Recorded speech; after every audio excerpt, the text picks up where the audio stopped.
Search engine optimization or SEO. What's new for 2024 and what do you need to be thinking about for your business? In particular, if you're a bricks and mortar store, how do you use local SEO to grow your sales? That's what we're going to be talking about today. I'm joined by Amy from Mango and Wild, and she is an SEO and paid ad specialist. And she's going to be telling us all about what's new for 2024 and what you need to be focusing on in your business.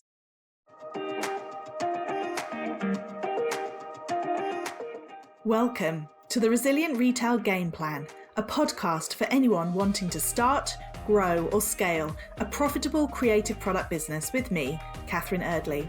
The Resilient Retail Game Plan is a podcast dedicated to one thing: breaking down the concepts and tools that I've gathered from 20 years in the retail industry and showing you how you can use them in your business. This is the real nuts and bolts of running a successful product business, broken down in an easy, accessible way.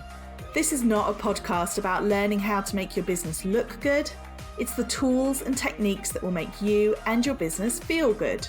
Confidently plan, launch, and manage your products, and feel in control of your sales numbers and cash flow to help you build a resilient retail business.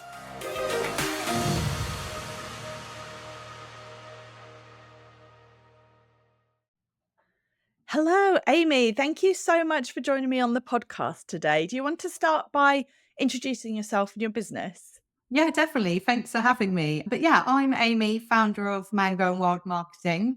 The business has, I guess, been going for around 5 years now. And prior to that, it was very much falling into the world of marketing, really doing agency lives and corporate work. And then it was moving into doing predominantly SEO and paid ads, where I found a passion in those and realized that they're the two areas of marketing that always seem very jargony and scary. I was petrified of them when I worked in corporate.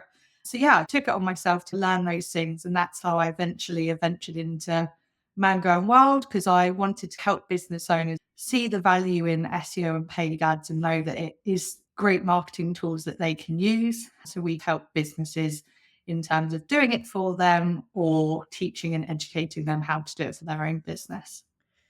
Such a great point about them being jargony and intimidating. I think there's definitely two areas that for small business owners, they feel like dark art of SEO, this kind of thing. So let's start by touching on SEO then. So in 2024 particular, I know that there's been lots of changes the way that Google's been displaying search results, their AI summaries and things like that. So SEO, search engine optimization, in 2024, what exactly does it mean and why is it important for businesses? Yeah, definitely. I think it's really important because we spend a lot of time and effort on building a website, for example, and then we leave it there. And I always think the website is the hub to where we want to send people to, whether we're doing social media posts or outreach, whatever it may be, we're always sending people to our website. So why are we not using that as our best marketing tool is how I always look at it. SEO is basically what that does. It allows your website to become visible on Google, which again is probably the platform that most people search on. And I think it's a platform that has a much higher intent of customer because these people are people who are physically looking to purchase something or physically looking for help. For example, if I take social media, I would look at social media for inspiration or something like when we built our house.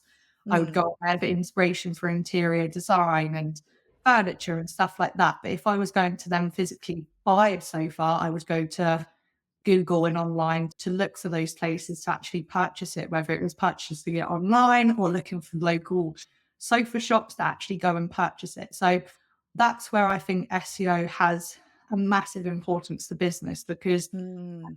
you're pitting yourself in front of your customers and when they're at their most highest buying stage. So you're Yeah. more likely to get the clients you want, and I guess the right clients because they're coming to you and purchasing from you because they've got that intent there to purchase. Sure. And do you think it's changed the way that we need to be focusing on SEO? Do you think it's different in 2024? Are there sort of common principles that hold true even as the search engine themselves change? Well, it definitely still very much remains the same. Obviously, AI has become more involved in it. And there's always been a big question on, should you create AI content, or how well will Google rank AI content over normal content? And that Google doesn't really care, in the sense that as long as the content is relevant to the search term that someone's searching for and it's actually helping them, that's their goal. All Google's goal is to do is answer that person's search query. So, as long as your website does that, then in the eyes of Google, you're doing what they need you to do in terms of supporting people with giving them the right websites. I guess it's just making sure, there's always been just a very strict thing on, I guess, making sure it is humanized, because obviously if we all just copy and paste from AI, Google and people won't understand which is more important, or which one's real, which one's not. So that's where it becomes important to making sure that if you are using more tools or going down that route by using AI to help you, with content and things, Yeah. it's sure you're using it in the right way, because SEO has always been, they always say content is king when it comes to SEO. And I guess that's why when we build websites, we predominantly then continue creating blog posts and things out after. So then we're always creating new content to give to Google and give to our audience. And obviously, if you're creating lots of blog posts a month, we totally get that that's time consuming. And that's where AI has its advantage, but it's making sure you still are humanizing it and adding your own personal touch to it to allow it to be unique and more valuable for Google and your audience. Because it's all good and well, I guess, with SEO, it's thinking the kind of content and the keywords you're targeting are about getting the people to your website, but then it's your website's job to then obviously convert them. So it's all good on creating all this information and targeting all these keywords. But if you're then not actually relevant or speaking to your audience in the right tone or the right way, then you're not going to be benefiting from SEO, because those people are just going to be dropping off straight away. So Right. that's where it has to have that balance of, creating that to get yourself visible, but then also making sure it's valuable to keep your visibility there. Absolutely. Because presumably, I've heard that Google very much does prioritize websites where the people who go there seem to be happy. So if you've got people staying for a long time on the website and they're actually purchasing from you, they just seem to be happy with the result of the search. Whereas if people arrive and then immediately leave, Google starts thinking, okay, maybe this Yeah, exactly that. And that's how isn't that valuable. Yeah, and I guess that's how they pill it through their checklist, in the sense of, if someone clicks on a site and then drops off straight away, in Google's eyes, you haven't answered that person's search query, so you haven't helped them. You're not going to remain in that position if lots of people keep clicking and clicking off, because you're not helping, and that their goal is. So that's why, like you say, it is about having that customer experience as well. That's why kind of things like how quick your site loads and things like that is really important, or how the flow of your website's designed is important, because obviously it's, again, making sure you've got the right call to actions in the right places and things to allow people to remain engaged on the website. So Google can see that people are spending on time there. So they can see that then you're answering those queries that they've put in, because of clicked on you and they've stayed on you. They might have clicked on other pages. So again, it's showing Google that you have helped to them because they're staying on your website over someone else's. Right. So let's say you're an e-com business, as lots of people listening to the podcast are, and you realize that your website isn't ranking. So you might have identified what your keywords are, but you're page 20. What are some of the top mistakes that you could be making that you should just double check? Yeah. So the biggest kind of things that we commonly see when we kind of audit websites are SEO titles and meta descriptions not being filled in. So this is the thing that you actually click when you go onto Google and search. So that's the thing that makes you click onto that website over someone else's. Now, most e-commerce brands use Shopify or WordPress, and all of these platforms automatically create your SEO titles and meta descriptions from your product titles and product descriptions, for example.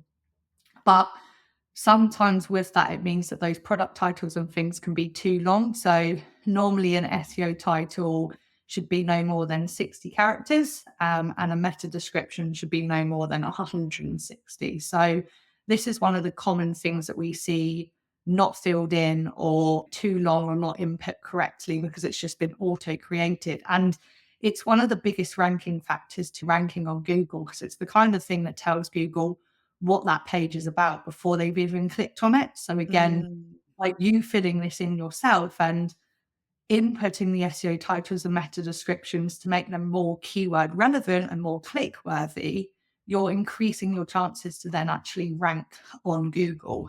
So that's one of the biggest things we always see. And the other thing we often see, and another kind of big ranking factor to Google, is headings.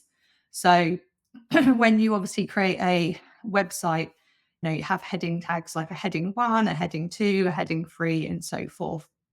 Those tags are there for Google to read the page and how the order priority of what that page looks like. Often you always make sure you've got a heading 1 tag and it's always at the top of the page, because again, the second Google loads that page, that's the first thing they read. So that's what tells Google that page is about X, for example. Often, most websites have more than one heading tag on a landing page. So again, Google doesn't really then know which one it's reading because there's too many of them. And often, sometimes they don't even have a heading 1 tag at all. So again, that's another really big thing that can cause issues with reiterating to Google what that page is about. And then the last thing, which is like we've mentioned, is content. Content is king when it comes to SEO. And I think e-commerce brands often miss the opportunity on collection pages because people don't necessarily know what they want to purchase. They know what kind of product they want to purchase, but don't quite know yet what. It could be, for example, they want to purchase a candle, but they're not quite sure exactly what scent, so they want to explore. So this is where your collection pages can draw them into more brand awareness of your products, and then hopefully entice them to then purchase through your collection pages. But often, again, we don't ever really put content on our collection pages. If we go to, and again, whoever's listening to, and I'll use this as an example only because we just brought a sofa from there. But if you go onto, for example, Sofology, and you go onto their collection pages, at the very top of their collection pages, they obviously have a bit of description. They then have some like internal links at the top that you can quickly link to 2-seater sofas or 3-seater sofas and stuff like that. And then if you scroll to the very, very bottom, all the way past their products, they always have a block of text at the bottom, again, talking more about fabric sofas or leather sofas or recliner sofas. Now, us as users don't see that because we're just on the page looking at the products, but that content is at the bottom of that collection page, because the more content we have, the more places we can put our keywords, the more we can reiterate what the page is about. And that's one place that's often missed with collection pages, is there's not enough content on them to actually say to Google, this page is about candles, or this page is about gift boxes, or whatever that may be. So they're the 3 kind of main common things I would say we often target and see missed on e-commerce brands.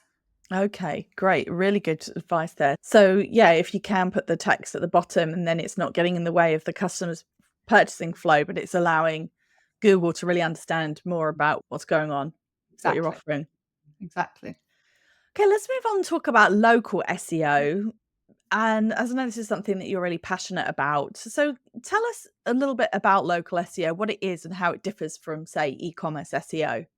Yeah, definitely. So local SEO is more optimizing, like it says, for locally. It's probably better for more service-based businesses rather than e-commerce, I would say, because often if you're an e-commerce brand, you can ship UK wide or whatever that may be. How about for, say, bricks and mortar? Yes, that would be the only reason you would want to really optimize for local SEO, is if you actually have a physical store that someone can come to. It's just basically, I guess, the same in the sense of you're targeting keywords, but you're targeting more localized keywords. Let's just take the sofa example. Instead of just targeting like fabric sofas, you're searching for fabric sofas in London, for example. So you're looking for a physical place to go and look at fabric sofas. It's about creating content on your site that is localized, so then it allows Google to pick up those localized keywords. But the really important thing to have if you are doing local SEO is, I don't actually know what it's called now, but I still call it Google My Business. I think it's Right. like, It's I part of think, Google Maps now, isn't it? yeah, Something like I that. think Yeah. that's what it's called. I just always call it Google My Business. A Google My Business profile is another place to give you an opportunity to locally show up. If we look at a restaurant, for example, we don't go onto a restaurant's website. We look at the local map to see what restaurants are in that area. And then you look at the reviews and things of those restaurants. So that Google My Business is there for local SEO, and it's a really good place to give you another opportunity to show up on maps and things. And again, target keywords in kind of a map area. But the key of making sure your Google My Business profile is optimized is, again, trying to get as many reviews and things on there as possible, because the more kind of reviews and things you have, the more opportunity you'll have to show up at the top of those maps versus the bottom of the map. So again, you're giving yourself that bit more visibility over competitors who also have a Google My Business profile. Oh, okay. So Google actually moves you up if you've got more reviews. Yeah, it definitely does. It's keeping yourself fresh in the mind of Google. So the more you update your website, or the more you update your Google My Business profile, the more you're in Google's eyes as such. I think it's like they look at the last 10 changes that you've made, for example, on your website. So again, if Mm. you made any changes for a year, you're not going to be fresh in Google's eyes. So it's just thinking about how you can go and make small tweaks to keep it fresh in Google's system, I guess. Okay, so let's just to dig into a little bit into more about the local SEO piece, because I think it's very interesting, especially let's say you are a gift shop and you're based in a town, let's say Kingston upon Thames, just pluck one out of the air. So, and you're listening to this and you're thinking, okay, all right, this is really interesting. Local SEO. Yes, I definitely want to make sure that I'm popping up when people search for gift shops, Kingston upon Thames. So, yes, there's one piece of it, which is you need to get your Google My Business profile set up, and you need to be actively encouraging people to leave reviews so that you rank higher. But is there anything else that you need to be doing specifically on your site itself in order to make sure that you're getting that local traffic? Yeah, so again, it would be, like I say, creating more content around those local keywords, as well as your online collection pages. It could be that you duplicate those for more localized targeting of SEO. The main ranking factor is filling in those SEO titles and meta descriptions. Ensure that those have always got your location filled in within those. So then anytime Google can see that someone's searching gift shop in, yours will be visible more, because obviously you've got gift shop within your SEO title and then in Kingston on Thames, for example. So by having your keyword and then the location within there is going to guarantee you the chances to rank better for localized SEO rather than not having it there.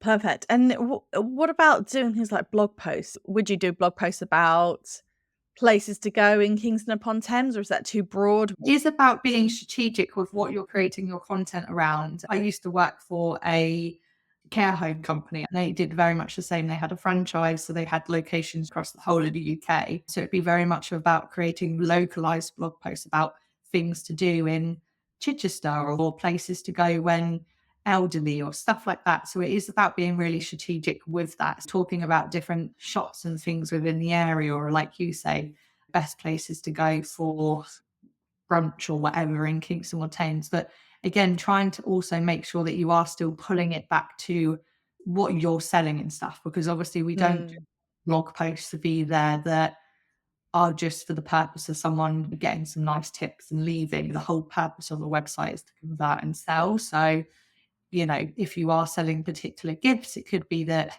I don't know, you sell gifts that are relevant to a particular landmark or something, that trying to weave it in a way that is strategic, that you're still giving educational and advice around the local area, but you're still pulling it back to what you're selling as well. Fantastic. Thank you. That's really helpful. Really good practical example of how bricks and mortar store can have a look at their SEO for their local area, and the e-commerce have got some great tips there as things to check if you feel like you're not ranking.